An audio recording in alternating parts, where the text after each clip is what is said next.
from CPRE and the CPRE Knowledge Hub. This is Research Minutes, a weekly look at new and important research in education. Today, we look at nudging and the use of artificially intelligent chatbots to engage and support students enrolled in college. If we sent messages to students about the need to refile their FAFSA, or if we messaged to students about their need to register on time, we saw that those kinds of messages had large positive effects on student actions. We welcome the University of Pittsburgh's Lindsay Page, co-author of a study examining a unique data systems-based chatbot at Georgia State University. Page discusses the conditions under which the chatbot is most effective. I found that nudging is very successful when, in particular, we are writing to students to encourage them to handle discrete, well-defined, time-sensitive tasks. And some implications for higher education officials attempting to engage with students in the wake of the COVID-19 pandemic. In this moment, I think that text messaging and chatbot technology can be particularly useful as an additional channel for reaching students. That's right now on Research Minutes.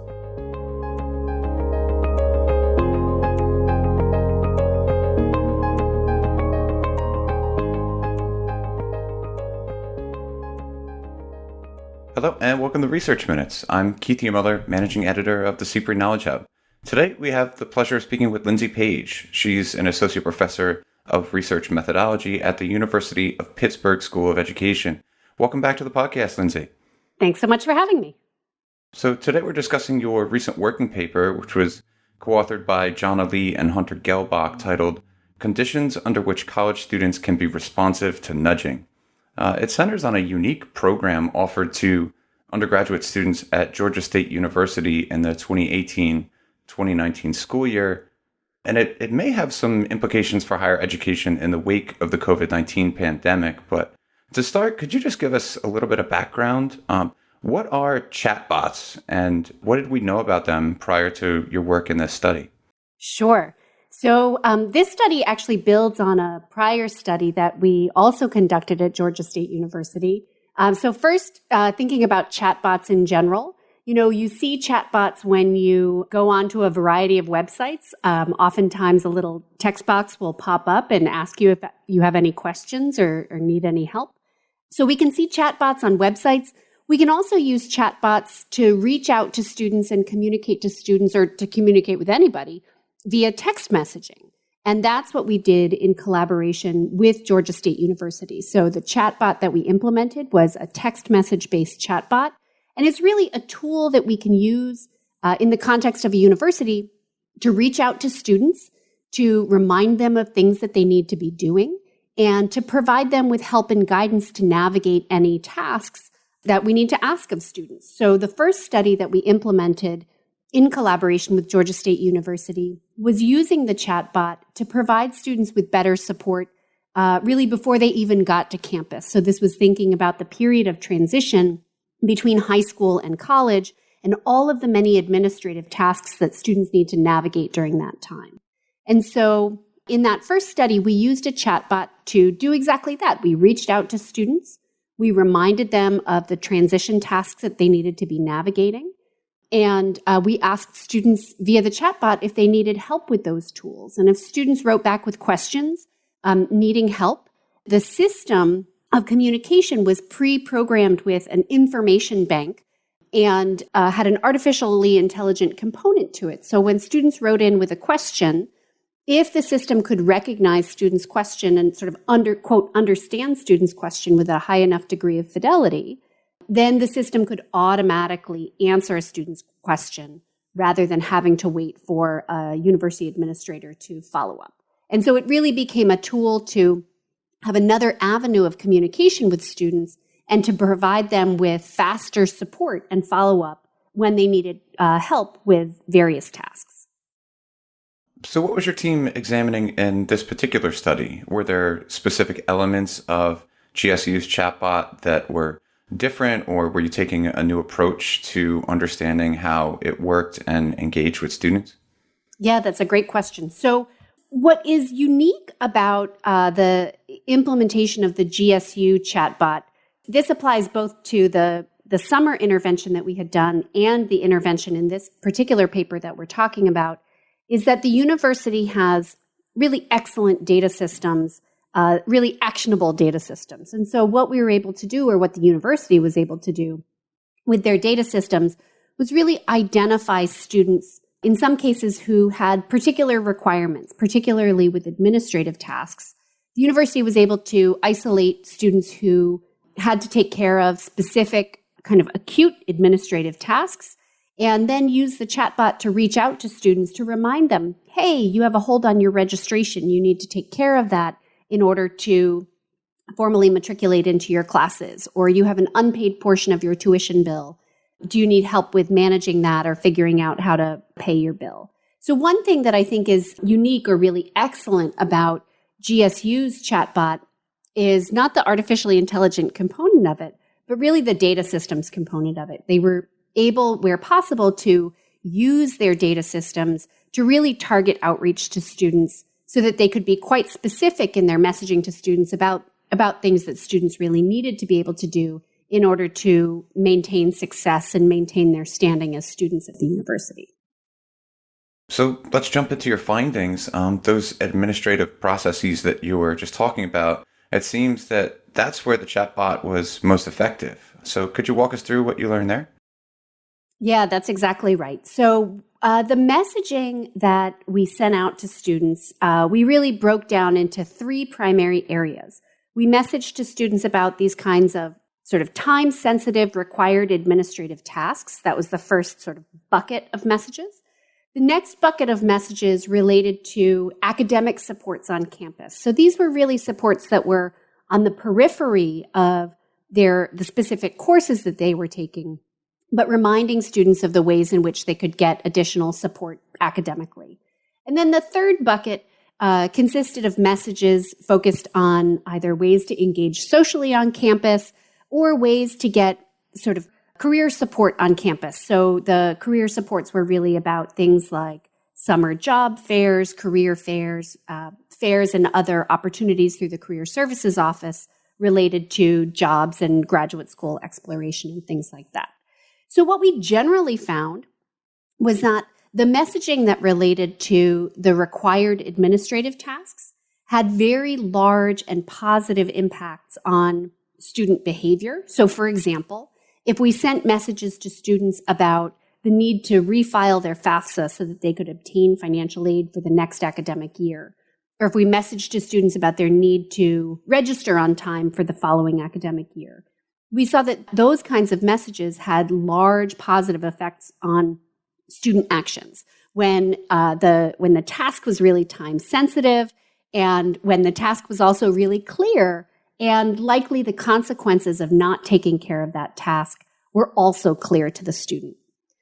So that's where we saw really clear and positive effects. Where we saw not less positive or just zero effects, where we really didn't move student behaviors or move student outcomes, were the messages in those domains of academic supports and social and career supports. And so while we can't say this definitively, what we hypothesize is that when we were messaging to students about required administrative tasks, in those cases, the consequences of inaction were really clear to students. If they didn't refile their FAFSA, they wouldn't be able to obtain financial aid. If they didn't handle a hold on their registration, they couldn't actually continue as a student that semester. Whereas the messaging about academic supports and social and career supports, the consequences for those messages were not really clear. If students didn't pay attention to them or didn't act on them, the consequences for them might not be felt for a while.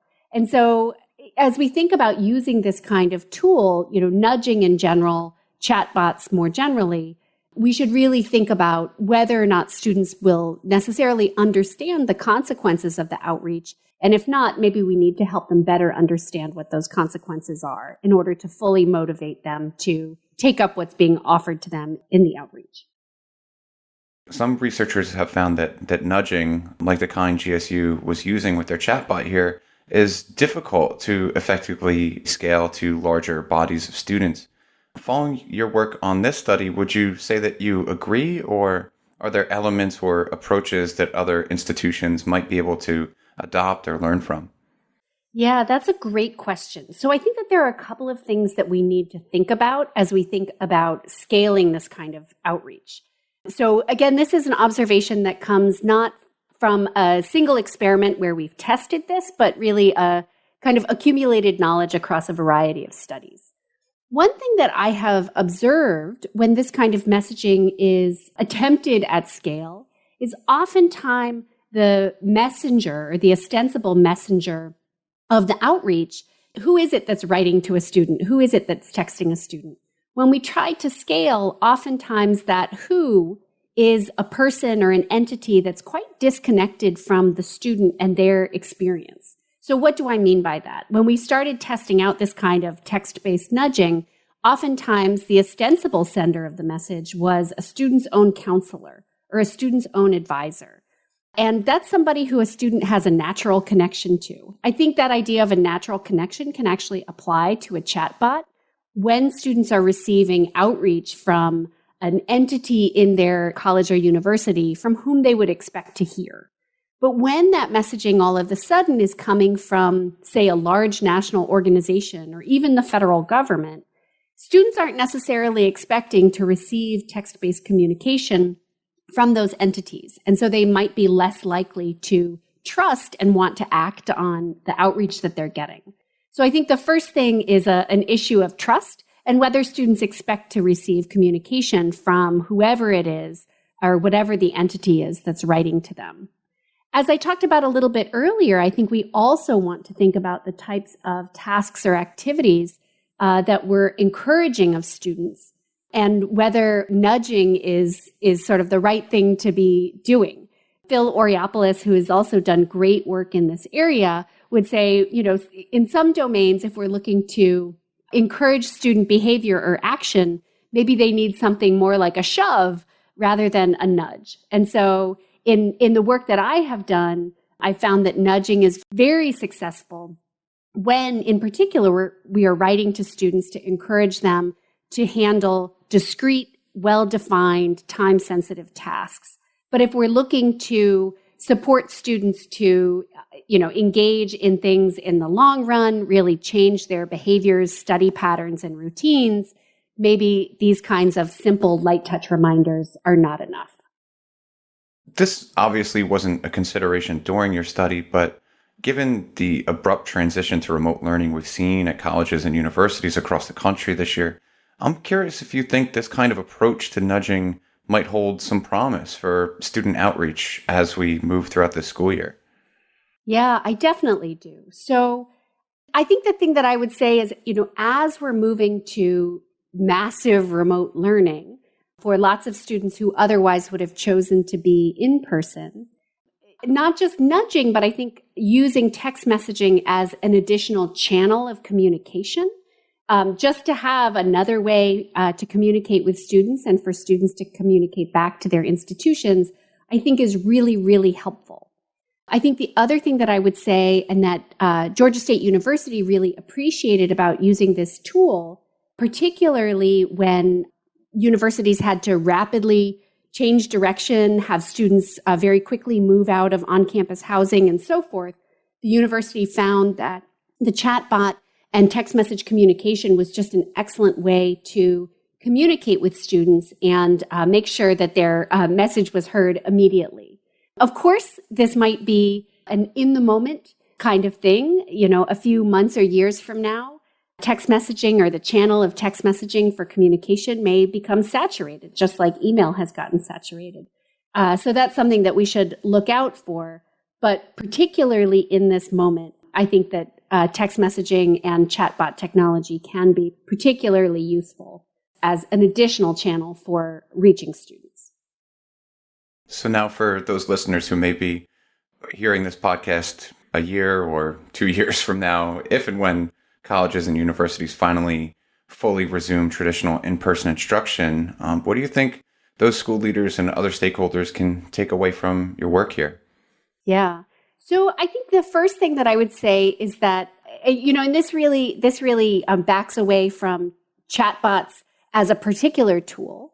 But I think one key lesson from really this whole body of work is that students can really benefit from proactive outreach, proactive reminders about tasks that they need to be taking care of. And when the consequences of those tasks or consequences of ignoring those tasks is clear, being proactive in reminding students about the things that they need to be doing can be really, really beneficial for students. They can use help and support in that way. I think that we still have a lot to learn about the ways that we can use these kinds of tools to support students in really their core academic functions. So, as a researcher, I would want to encourage school leaders and stakeholders to be engaged in that kind of exploration. But, in general, chatbots can be a very useful tool for communicating with students essentially where they are. Students spend a lot of time communicating via text. And so there's nothing to say that colleges and universities shouldn't meet them in that place. And finally, you just partially answered this question a little bit, but do you think that there are opportunities here for future research, either for your team or for others who are working in this area? Absolutely. So as I've said, so far in using this kind of tool for communication, my work has really been on the periphery of the core student experience in the classroom. And so what I'm really interested in exploring is whether this kind of proactive communication tool, an additional channel of communication, can be helpful in supporting students in their core academic work. And so continuing my collaboration with Georgia State University, that's really where we're going next, to ask the question of how this kind of tool can not only help students administratively, but can also be incorporated into their core course experiences and whether or not it can support them to be more successful in the classroom and in their academic learning. Well, it's certainly a line of inquiry that we're going to want to follow moving forward. And your work here, again, is just incredible, Lindsay. So we want to encourage our listeners to go read the full paper. Again, it's titled Conditions Under Which College Students Can Be Responsive to Nudging, and it's now available at edworkingpapers.com. Lindsay Page, thanks so much for joining us today. Thank you. It was a real pleasure. Thanks for listening to this week's Research Minutes, presented by the CPRE Knowledge Hub. For more episodes or to subscribe to the series, you can find us at researchminutes.org. To share thoughts on today's episode or to suggest a future topic, you can follow us on Twitter at CPRE Hub. That's CPRE Hub.